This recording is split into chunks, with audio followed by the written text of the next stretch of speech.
On aime ça, Adstock. Une Adstock de belle place.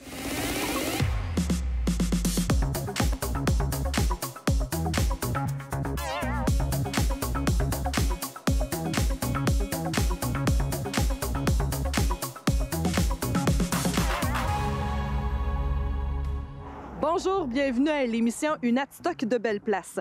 En collaboration avec la télévision locale Nous TV et la municipalité d'Adstock, cette série d'émissions se veut un regard sur les bons coups réalisés par les entrepreneurs, les organismes ou encore les citoyens d'ici. Il s'agit de démontrer le potentiel, illustrer le dynamisme des gens et aussi tout ce qui gravite autour de cette communauté. Au cours des dernières années, ce milieu de vie a connu une belle évolution sur le plan touristique, socio-économique et agroalimentaire. La municipalité d'Adstock a été fondée en 2001 à la suite d'un regroupement de 4 territoires. Si vous prenez cette direction, vous découvrirez Sacré-Cœur de Marie avec son centre intergénérationnel qui comprend entre autres la coopérative multiservice et la salle d'entraînement. Bon, quoi qu'il soit difficile de voir les champs en cette période-ci de l'année, l'incubateur agroalimentaire des Appalaches a tout de même pignon sur rue ici. Pour les amateurs de cours d'eau et de nature, si vous vous dirigez par là, vous serez comblé avec Sainte-Anne-du-Lac qui compte entre autres le lac du Huit et une partie du lac à la Truite.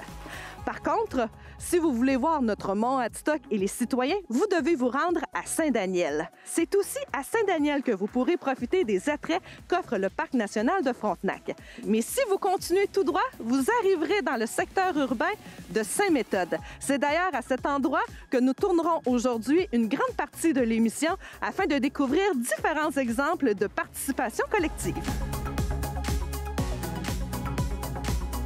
Le secteur d'Adstock compte plus d'une 60aine d'organismes communautaires. Certains œuvrent auprès des personnes âgées, la jeunesse, le secteur économique, social, la chasse et les loisirs. La bibliothèque municipale Jean-Guy Marois est un organisme présent dans la communauté depuis les 30 dernières années. Depuis sa création, elle a déménagé au moins 4 fois et maintenant son local est situé à l'intérieur du complexe sportif Mariette et Joseph Fauché dans le secteur de Saint-Méthode.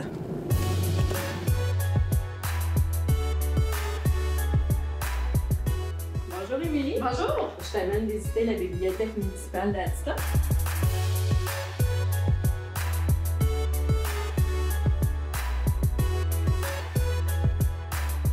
Regarde, Émilie, c'est la nouvelle plaque honorifique qu'on a fait faire pour souligner le travail de Jean-Guy et en même temps renommer la bibliothèque au nom de Jean-Guy Marois, qui était anciennement Bibliothèque L'Avenir d'Adstock. De quelle façon a débuté l'aventure de la bibliothèque municipale? Ça a commencé par un groupe de bénévoles qui était situé dans le centre communautaire anciennement. La première bibliothèque a débuté là. C'était un groupe de bénévoles dont Jean-Guy et sa femme Paulette faisaient partie. Ils voulaient avoir des activités pour les personnes âgées, les personnes seules, les personnes handicapées. En implantant une bibliothèque municipale, que ça faisait longtemps qu'ils voulaient avoir, bien là, au moins, ça faisait sortir le monde, puis ça pouvait... c'était un lieu de rencontre pour socialiser, puis aussi pour apprendre avec les livres, là. S'il n'y avait pas eu Jean-Guy, il n'y aurait pas eu de bibliothèque municipale à Adstock.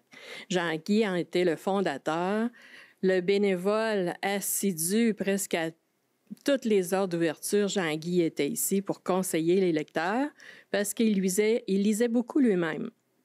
Fait que là, il pouvait les conseiller. Si le numéro 28 était là, ça c'était le numéro Jean-Guy, normalement, 90% du temps, je ramassais le livre en arrière de lui. Là, est-ce qu'on a votre numéro? Oui. 28, Guy. 137, Marcel. Donc, M. Marois, c'était votre référence pour la lecture? On avait à peu près les mêmes goûts.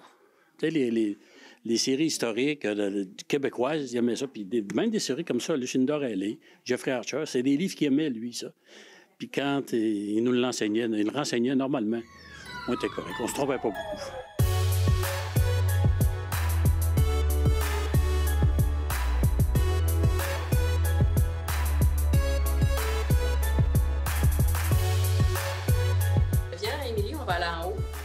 Oui, parce qu'il y a un coin jeunesse en haut. Oui, c'est un petit coin jeunesse spécialement aménagé pour eux. Là, on regarde notre belle murale qui a été faite avec la participation des élèves de 6e année à côté. Je voudrais aussi redonner le goût de la lecture aux jeunes. avec la bibliothèque ici, puis le coin mezzanine aménagé justement pour eux. Ça les incite plus à venir là, maintenant. Bien, vous avez déjà quelques actions d'entreprise, là, justement, en lien avec les jeunes pour leur redonner le goût de lire. Oui, on a une série de contes à l'automne. Ça fait 2 sessions qu'on vient de faire. Ça fonctionne très bien. On a parti avec 4 enfants, puis on a fini à 20 enfants dans une même session de 10 samedi matin. Là. La garderie, elle vient aussi une fois par mois. Sont 2 monitrices avec un groupe de 15 à peu près. Puis ils laissent les jeunes jouer avec les livres, les regarder, puis ensuite ils racontent une histoire. En tant que responsable, quelle est l'importance d'avoir une bibliothèque dans une municipalité? Pour moi, c'est très important parce que la bibliothèque, maintenant, les livres coûtent beaucoup plus cher que quand, il y a quelques années. C'est la plus belle réserve de livres que tu peux pas avoir. T'en as à quantité infinie. Là. Puis même si tu as envie d'avoir quelque chose, tu leur en glisses un mot, tu leur en parles, les autres font les achats. Ah, ça serait peut-être une bonne idée, on va aller voir. Puis normalement on est bien servi. Nous, ici, on n'a pas de carte de membre. En plus, ça lui coûte rien. Ça coûte rien pour les résidents d'Adstock. Que peut-on souhaiter à la bibliothèque Jean-Guy Marois? Longue vie à la bibliothèque Jean-Guy Marois. La municipalité d'Adstock compte de nombreux bénévoles comme M. Jean-Guy Marois qui marquent à leur façon la communauté. Mais la participation collective touche également des entrepreneurs qui participent activement au développement d'Adstock.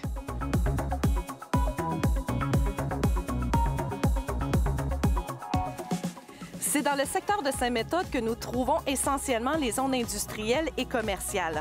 Les principaux services offerts à la population sont ici.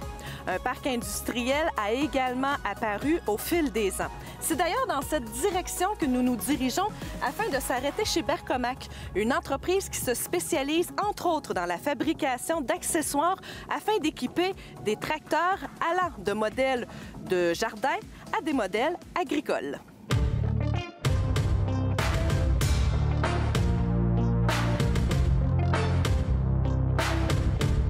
Avoir choisi de s'installer à Adstock?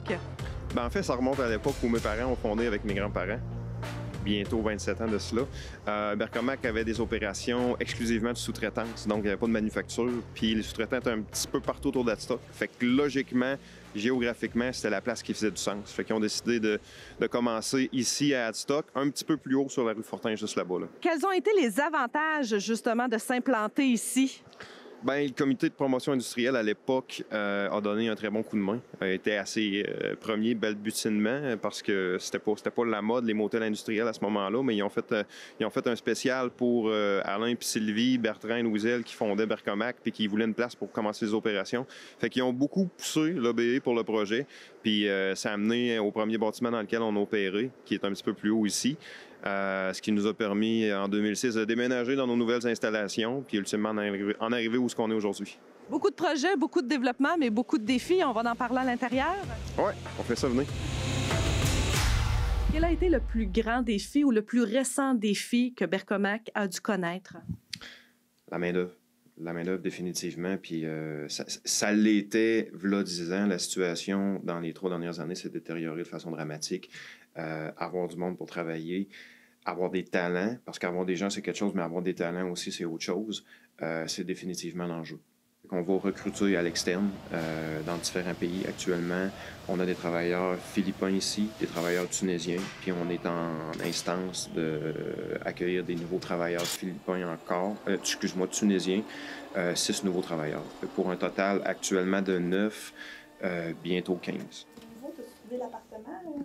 J'ai parlé à Gérald, qui en fait l'appartement, le propriétaire de l'appartement où les gars sont actuellement. Puis ce qu'ils m'ont mentionné, c'est qu'il y a un appartement qui est en train de rénover qui va être prêt pour juillet. Fait que c'est un 5,5. 3 personnes pourront aller là. Pour l'autre, il va falloir continuer nos recherches. Quand une entreprise décide d'aller de l'avant dans l'immigration, quelles sont ses responsabilités? Bien, en fait, c'est un peu tout ce qui est à réaliser dans le processus d'immigration. Il y a des consultants qui peuvent nous accompagner, nous aider avec la culture locale, comment se déroulent les entrevues, la traduction, toutes ces choses-là. Mais toujours reste-t-il que la décision du choix du candidat est imputable à l'entreprise, puis c'est à nous de faire ça. Après ça, il y a la gestion de toute la paperasse d'immigration qui est très lourde et très complexe. Si le gouvernement voudrait améliorer quelque chose dans le processus, évidemment, c'est ça. Puis toutes les entreprises crient haut et fort que c'est un problème actuellement. Les délais sont très, très, très longs. Les procédures sont très complexes, puis on parle de fonction publique, donc la virgule n'est pas à bonne place, le formulaire n'est pas à bonne révision, on vire la demande, puis on perd 6 mois dans le processus. Fait que comment on va les accueillir au travail, comment on va les former, comment on va les intégrer, puis comment le groupe va les accueillir aussi, parce que, veut pas, on accueille 6 nouveaux employés d'une culture différente, il faut préparer les gens un petit peu à cet effet-là. Fait que notre responsabilité va vraiment jusque-là, puis après ça, d'un ordre peut-être plus responsabilité sociale, comment on peut les aider à s'intégrer dans la communauté. Puis je parle pas nécessairement de où est l'épicerie, mais plus comment on peut les aider à se bâtir un crédit, comment on peut les aider à signer un bail eux-mêmes sans qu'on prenne la responsabilité de ça, comment on peut les accompagner pour le permis de conduire, pour faire venir le conjoint avec leurs enfants, pour venir les rejoindre ici. Fait que c'est un petit peu plus même qu'il faut faire si on veut garder ces employés-là au-delà du contrat qu'on a avec eux. Majdi. Oui. Ça va? Ça va bien? Oui. Puis l'appartement, comment ça se passe? L'appartement? Le nouvel appart, vous êtes allé visiter? Oui. Oui, c'est bien? C'est bien. L'arrivée des immigrants, peu importe d'où ils venaient, ça a apporté une différence de culture. Suite à ça, ça apporte beaucoup de stabilité du côté de la production parce que c'est des gens très, très travaillants. On peut voir moins d'absentéisme parce que les autres, ils sont là pour ça. Puis, ils veulent, ils aiment ça, puis ils montrent que leurs tâches, là, ils veulent les accomplir. Ça apporte aux gens d'avoir une autre vision de leur façon de voir les choses. Les Québécois, on est habitué de voir les choses d'une façon, mais là, il faut s'ouvrir plus puis essayer de voir leur perception aussi là, quand ils pensent à quelque chose ou quand ils ont bien compris quand on leur explique des tâches ou quand, par exemple, à l'intégration, quand on leur explique les avantages et compagnie, c'est pas des choses que nécessairement qu'ils connaissent dans leur pays. Fait qu'il faut essayer de les apporter différemment pour qu'ils comprennent aussi. Fait que c'est du travail sur nous-mêmes, mais aussi de comprendre leur façon d'être aussi. Qu'est-ce qui a amené Abdou à venir travailler ici à Adstock? Oui, la première raison, c'est d'avoir une nouvelle expérience, loin de chez moi, là, à l'échelle internationale en question, et de savoir s'intégrer après au sein de la communauté d'ici. Je trouve ça bien de pouvoir voir des gens d'ailleurs, voir leur mentalité, puis voir comment eux autres ils se débrouillent, comment ils travaillent, c'est quoi leur background. Dès qu'il y a un comportement de respect, donc les gens se sentent plus à l'aise et ça coupe beaucoup de barrières. Là, donc après ça, là, tout devient fluide, c'est bien sympathique. C'est sûr qu'il y a toujours un ajustement, mais c'est la même chose, je dirais, avec n'importe quel employé. Dès qu'il y a quelqu'un de nouveau, personne n'est pareil.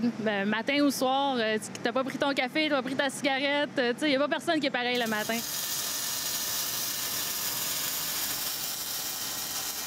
Si on n'aurait pas recours à ça, puis on ne serait pas capable d'amener ces moyens créatifs-là pour retenir, attirer des talents et aller chercher de la main-d'œuvre à l'international, ce qui arriverait, c'est qu'on serait obligé de limiter la croissance de l'entreprise.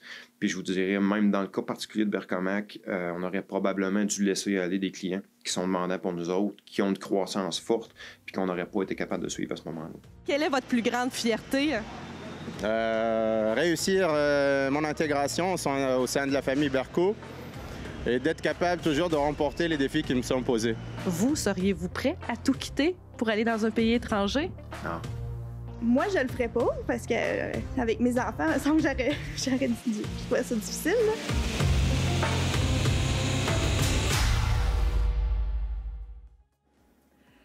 C'est ce qui complète l'émission Une Adstock de Belle Place. Suivez la programmation de Nous TV pour connaître les heures de rediffusion ou encore la page Facebook de la municipalité d'Adstock pour revoir les reportages. Merci d'avoir été des nôtres. À la prochaine!